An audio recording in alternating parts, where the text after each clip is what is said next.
let's make some pureed beef stew.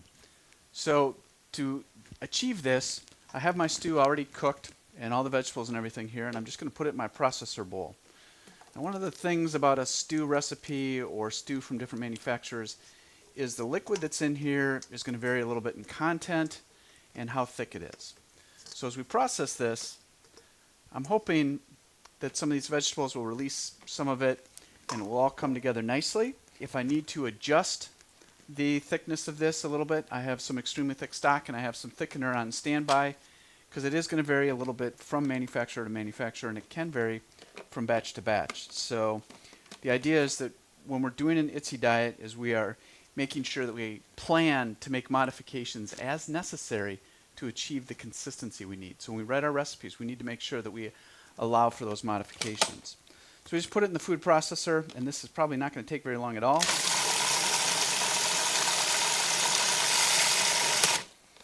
You can see that we have some vegetables that popped up on the sides here.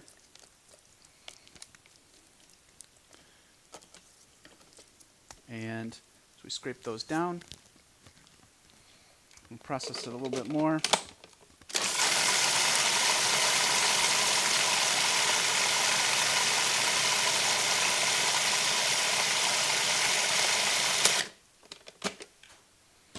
So this is still a little bit chunky from my taste. I am going to add a little bit of the extremely thick stock just to help lubricate it and maybe process it a little bit more.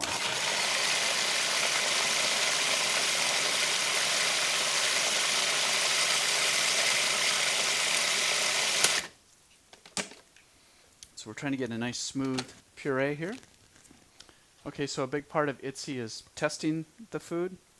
So I'm going to take a scoop of the puree here. I'm going to put this over here because that's where my puree test methods are. And for the puree, you really want to make sure that it just, see it kind of comes apart really easily there. And when you pick it up, there's no liquid dripping under there. And then one of the key tests at IDDSI is the spoon tilt test. And we take up a spoonful of that, we turn it on its side, you see it float off. There is some residue. You're going to get different amounts of residue depending on the food and each recipe you do. So the testing is very simple and easy to do. You want to make sure that it's very smooth or mostly smooth. You want to make sure that it passed the testing methods. One thing to keep in mind is that IDDSI has these testing sheets, these audit sheets on their website. Especially during recipe development, you want to make sure that you follow these so that you can go along and check all of the testing methods, make sure the food meets all of the standards. At the time of service, 15 minutes after serving and 30 minutes after serving. It's especially important during recipe development that you do this to make sure that your recipe is going to maintain its IDDSI consistency throughout that whole time period. And it's one of the key things that sets IDDSI apart, so that it's testing the food and making sure that it's not just right in the kitchen, but it's also right when it's served and put in the mouth of the resident. Thank you so much for watching our video.